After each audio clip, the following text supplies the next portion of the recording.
Assalamualaikum warahmatullahi wabarakatuh.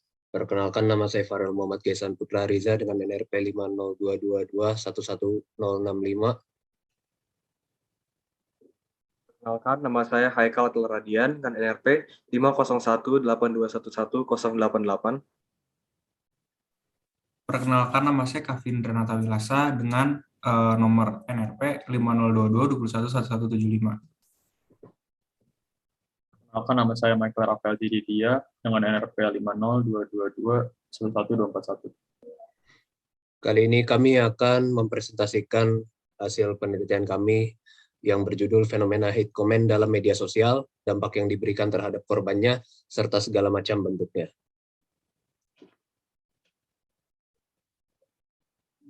Latar belakang. Perkembangan pesat teknologi informasi dan komunikasi telah mewujudkan terlahirnya platform sosial media. Media sosial ini memungkinkan penggunanya untuk berinteraksi antara satu sama lain tanpa terhalang batasan fisik atau tekanan untuk interaksi secara langsung. Seperti layaknya manusia berkomunikasi, kemungkinan terjadinya interaksi positif dan negatif antar manusia tentunya selalu ada. Dalam berkomunikasi di media sosial, sesama pengguna tidak bisa melihat ekspresi dari lawan bicaranya, tidak harus melihat ekspresi dari lawan bicaranya, sehingga mereka akan merasa bebas untuk mengomentari atau berbicara tanpa berpikir terlebih dahulu. Dari sinilah kemungkinan lahirnya hate comment atau ujaran kebencian dalam sosial media. Tujuan penelitian ini adalah, yang pertama, mencari tahu pendapat yang dikemukakan artikel-artikel ilmiah terkait fenomena hate speech dalam sosial media untuk menjawab hipotesis. Kedua, menginformasikan pemahaman masyarakat tentang hate comment atau ujaran kebencian dalam sosial media. Ketiga, menginformasikan dampak apa yang didapat oleh korban hate comment di sosial media. Keempat, menginformasikan motif pelaku serta jenis-jenis hate comment yang beredar dalam sosial media. Hipotesis penelitian ini adalah yang pertama, mayoritas masyarakat Indonesia sudah paham dan mengerti akibat buruk dari ujaran kebencian di media sosial. Namun, mayoritas juga bersifat tidak acuh atau bahkan mendukung ujaran kebencian terhadap objek-objek tertentu. Hipotesis kedua adalah dampak psikologis yang diterima oleh korban ujaran kebencian adalah emosi negatif seperti rasa marah, tidak nyaman, tertekan, malu, dan tidak percaya diri. Hipotesis ketiga adalah motif sebagian orang melakukan ujaran kebencian dapat berasal dari diri sendiri seperti terdapatnya perbedaan opini dan juga dapat berasal dari lingkungan sekitarnya seperti tekanan teman terdekat untuk mengikuti tren tertentu serta pembentukan kepribadian berdasarkan lingkaran pertemanan atau keluarga.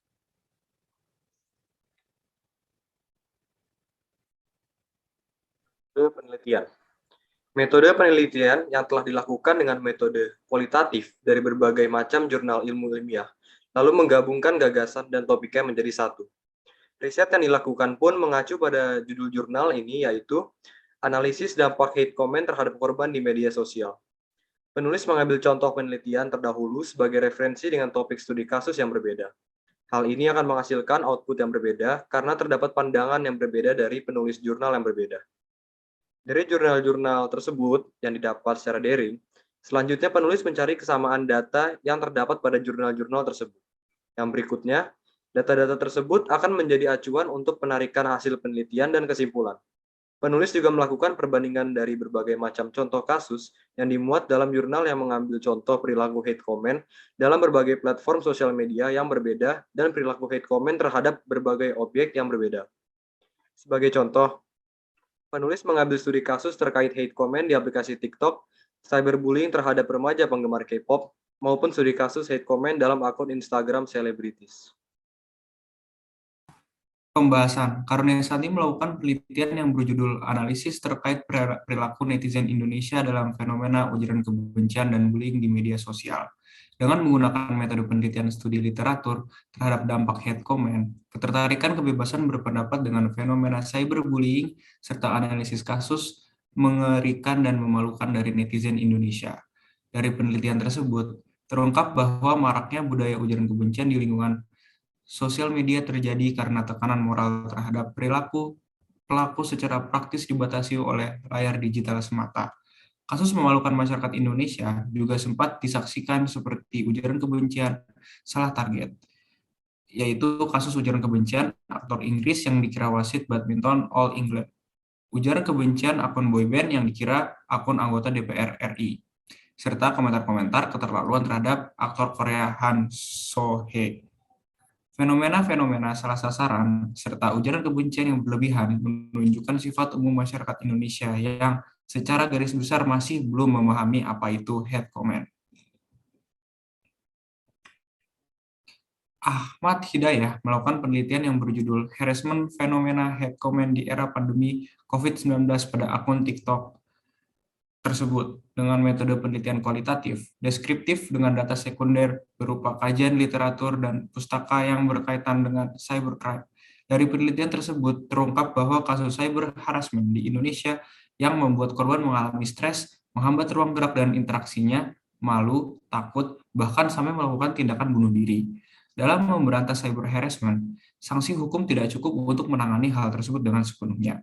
Perlu adanya perubahan cara berpikir dalam bersosial media, terutama oleh pelaku cyber harassment untuk memahami pentingnya bijak dalam bersosial media. Rizky Fahilah melakukan penelitian yang berjudul Hate Speech oleh Haters di Media Sosial dengan metode penelitian kualitatif deskriptif. Dengan data subjektif yang memfokuskan peneliti terhadap hate speech oleh haters di akun Instagram politisi. Dari penelitian tersebut, terungkap bahwa ada banyak cara penghinaan yang bisa dilakukan oleh para haters. Salah satunya ialah metode sarkasme, yaitu menghina dengan menyinggung atau menyindir secara halus. Alasan mengapa terjadinya penghinaan terhadap politisi di akun Instagramnya pun dapat terjadi karena butuh klarifikasi atas suatu hal, perasaan negatif, bahkan untuk menghibur pengguna sosial media lainnya.